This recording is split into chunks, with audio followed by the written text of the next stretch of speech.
বিসমিল্লাহির রহমানির রহিম আলহামদুলিল্লাহ والصلاة والسلام على رسول الله أما بعد সম্মানিত আমার দ্বীনি ভাইরা আসসালামু আলাইকুম ওয়া রাহমাতুল্লাহি ওয়া বারাকাতুহু। ইসলাম বিনষ্টকারী বিষয়সমূহের আজকে আমরা 10 নম্বর বিষয় নিয়ে আমরা আলোচনা করব। এখানে আল ইমাম মুহাম্মদ বিন আব্দুল ওয়াহাব রাহিমাহুল্লাহ তিনি বলতেছেন আল ইরাদু আন দীনিল্লাহ লা ইয়াতাআল্লামুহু ওয়া লা ইয়া'মালু বিহি। আল্লাহর দ্বীন থেকে বিমুখ হয়ে থাকা, দ্বীন সম্পর্কে জানতে চেষ্টা না করা এবং তা অনুযায়ী আমল না করা। মানে একজন ব্যক্তি সে মুসলিম, কিন্তু সে যে মুসলিম তার সাথে অমুসলিমের সাথে কোনো পার্থক্য নেই। সে দ্বীন সম্পর্কে কিছু জানতেও চায় না, তা দ্বীন নিয়ে কোনো আমলও করতে চায় না। মানে সে যে মুসলিম তার মধ্যে কোনো এইভাবে কোনো অনুভূতি নেই, মানে তার সাথে অমুসলিমের সাথে কোনো পার্থক্য নেই। এই ধরনের ব্যক্তি সে মুসলিম থাকতে পারে না। আল্লাহ সুবহানাহু ওয়া তাআলা তার কোরআন মাজিদে বলতেছেন যে ওমান আযলামু মিম্মান যুক্কিরা বিআয়াতি রাব্বিহি থুম্মা আ'রাদা আনহা ইন্না মিনাল মুজরিমিনা মুনতাকিমুন। যে ব্যক্তি তার রবের আয়াতসমূহ দ্বারা উপদেশ প্রাপ্ত হয়ে তা থেকে মুখ ফিরিয়ে নেয়, তার চেয়ে বড় জালিম আর কে? নিশ্চয় আমরা অপরাধীদের থেকে প্রতিশোধ গ্রহণকারী। প্রিয় ভাইরা, যে কোনো একটি সমাজ, সেই সমাজে মানুষরা যখন নাকি আল্লাহর দ্বীন থেকে দূরে সরে যাবে, সেই সমাজে শুরু হয়ে যাবে জুলুম, সেই সমাজে শুরু হয়ে যাবে আল্লাহর বিভিন্ন অশান্তি শুরু হয়ে যাবে।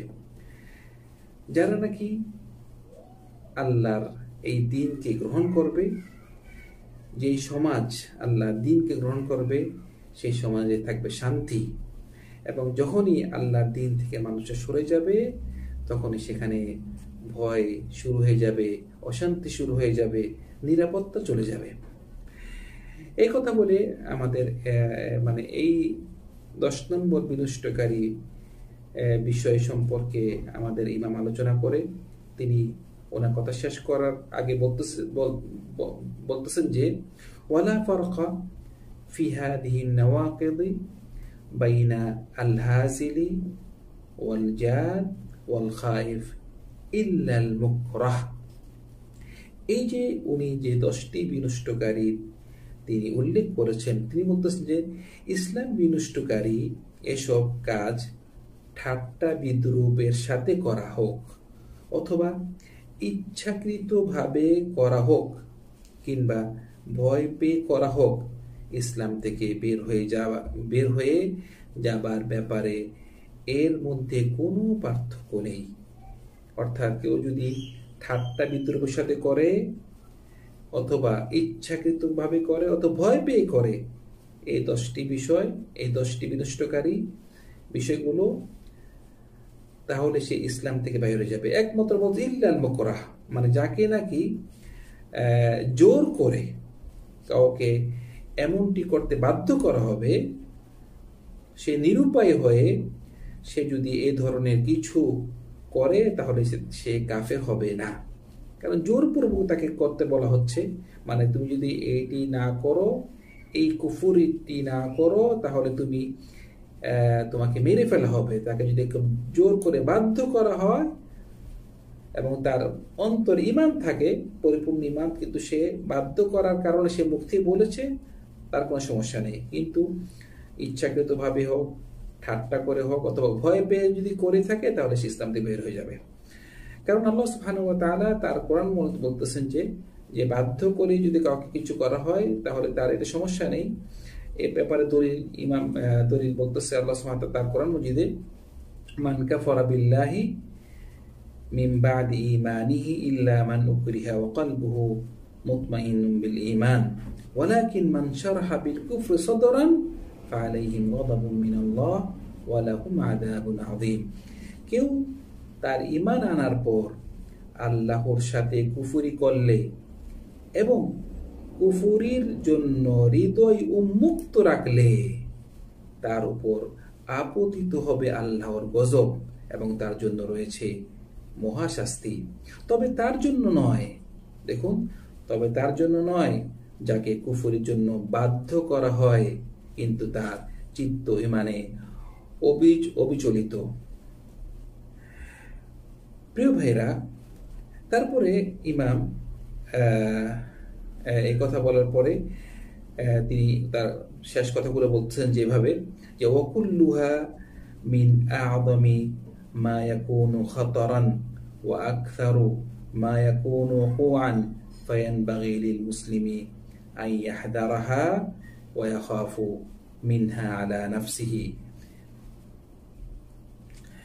ইসলাম বিনষ্টকারী এসব কাজ অত্যন্ত ভয়াবহ এবং সচরাচর এই সমস্ত কাজ করা থেকে সকল মুসলিমের উচিত বিরত থাকা এবং কোনো ব্যক্তি নিজের পক্ষ থেকে এ ধরনের কাজ হয়ে যায় কিনা তা থেকে সতর্ক থাকা। এবং তিনি আল্লাহর কাছে দোয়া করতেছেন, নাউযু বিল্লাহি মিন মুজিবাতি গদাবিহি ওয়া আলিমি ইকাবিহি। যেসব কাজ আল্লাহর ক্রোধ এবং যন্ত্রণাদায়ক শাস্তিকে অপরিহার্য করে দেয় সেগুলো থেকে আমরা তার কাছে আশ্রয় চাচ্ছি। এ কথা বলে ইমাম ওনার কথা শেষ করেছেন। আমি বলতে যাচ্ছি প্রিয় ভাইরা, এই যে ইসলাম বিনষ্টকারী যেসব কথা বলা হয়েছে, ইমাম মুহাম্মদ বিন আব্দুল ওয়াহাব তিনি যা উল্লেখ করেছেন এগুলি খুবই বিপজ্জনক। একটি মুসলিম সমাজের জন্য আমরা খুব হুঁশিয়ার থাকব আমাদের পক্ষ থেকে এসব কিছু হয়ে যায় কিনা। সেজন্য আমরা নিজেরা খুব সতর্ক থাকব এবং আল্লাহ সুবহানাহু ওয়া তাআলার কাছে দোয়া করব আল্লাহ যেন আমাদেরকে এইসব ইসলাম বিনষ্টকারী বিষয় থেকে আল্লাহ সুবহানাহু ওয়া তাআলা আমাদেরকে হেফাজতে রাখে। আমরা আল্লাহকে দোয়া করব যেভাবে নাকি আমরা সকাল সন্ধ্যায় দোয়া করে থাকি। সকাল সন্ধ্যা দোয়ার মধ্যে এই দোয়াটাও আছে যে আল্লাহুম্মা ইন্নী আউযু বিকা মিনাল কুফরি ওয়াল ফাকর ওয়া আউযু বিকা মিন আযাবিল কবর লা ইলাহা ইল্লা আনতা। আমরা সকাল সন্ধ্যা তিনবার পড়ে থাকি যে আল্লাহ থেকে কুফর থেকে আশ্রয় চাওয়া। দেখুন, ইব্রাহিম আলাইহিস সালাম তিনি নবী, তাও তিনি এই দোয়া করতেন যে ওয়াজনুবনি ওয়া বানিয়া আন না'বুদাল আসনাম, আমাকে এবং আমার পুত্রদেরকে তুমি এই মূর্তি পূজা থেকে দূরে রাখুন। সুতরাং ভাই আমরা আল্লাহর কাছে দোয়া করব আল্লাহ যেন আমাদেরকে এই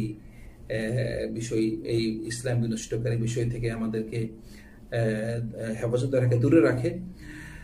এই শেষ কথা যেই বলতে যাচ্ছি ভাই, এইগুলো যে ইমাম উল্লেখ করেছেন যে কুফরি কাজকর্ম, এর অর্থ নয় যে আমরা একে অপরকে একটি কাজ করার সাথে তাকে কুফর কাফের বলে ফতোয়া দিয়ে দিব। মানে আমাদের সমাজে দেখা যায় আমরা ঝট করে একে অপরকে কাফের ফতোয়া দিয়ে থাকি। এটি কিন্তু ইসলামে এটি কিন্তু আহলে সুন্নাহ ওয়াল জামার মানে সিস্টেম নয়। আহলে সুন্নাহ ওয়াল জামা কাউকে আহলে সুন্নাহ ওয়াল জামা কাউকে পট করি কাউকে কাফের বলে না। আহলে সুন্নাহ ওয়াল জামার সিস্টেম হলো, কেউ যদি কোনো কুফরি কাজ বলে থাকে যে এই কাজটি কুফরি কাজ, কিন্তু ঝট করে কাউকে কাফের বলে না। সেজন্য আমরা কাউকে যদি আমরা কাফের বলতে হয় তাহলে আমাদের ওলামাগণ তাকে প্রথমে যে এই কুফরি কাজটি করেছে তাকে আগে বুঝিয়ে বলতে হবে এই কাজটি কুফরি কাজ। এভাবে ওলামাগণ সিদ্ধান্ত নিয়ে ওকে কাফের ফতোয়া দিবে। কিন্তু সাধারণ মানুষরা একজন ব্যক্তি কোনো একটি কাজ করার সাথে সাথে তাকে এভাবে কাফের বলাটি এটি আহলে সুন্নাহ ওয়াল জামার নিয়ম নয়। সেজন্য আমরা সতর্ক থাকবো। কিন্তু সেজন্য সতর্ক থাকবো কারণ কাউকে যদি আপনি কাফের বলেছেন, যদি কাফের হলো না, তখন কি হবে? এই কুফরি শব্দটি আপনার দিকে ফিরে আসবে। সুতরাং আমরা সতর্ক থাকবো। আমরা এভাবে বলবো যে এই কাজটি তার কুফরি কাজ। এটি হলো আহলে সুন্নাহ ওয়াল জামার নিয়ম।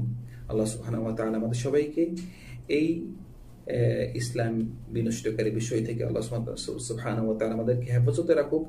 এবং যে ইমাম এই বইটি লিখেছেন আল ইমাম মুহাম্মদ বিন আব্দুল ওয়াহাব, তাকে আল্লাহ সুবহানাহু ওয়া তাআলা জান্নাতুল ফেরদৌস দান করুক, এবং আমাদের সবাইকে আল্লাহ সুবহানাহু ওয়া তাআলা সঠিক জ্ঞান অর্জন করার তৌফিক দান করুন। ওয়া আখিরু দাওয়ানা আনিল হামদুলিল্লাহি রাব্বিল আলামিন ওয়া সাল্লাল্লাহু আলা সাইয়্যিদিনা মুহাম্মদ ওয়া আলা আলিহি ওয়া আসহাবিহি আজমাইন। আসসালামু আলাইকুম ওয়া রাহমাতুল্লাহি ওয়া বারাকাতুহু।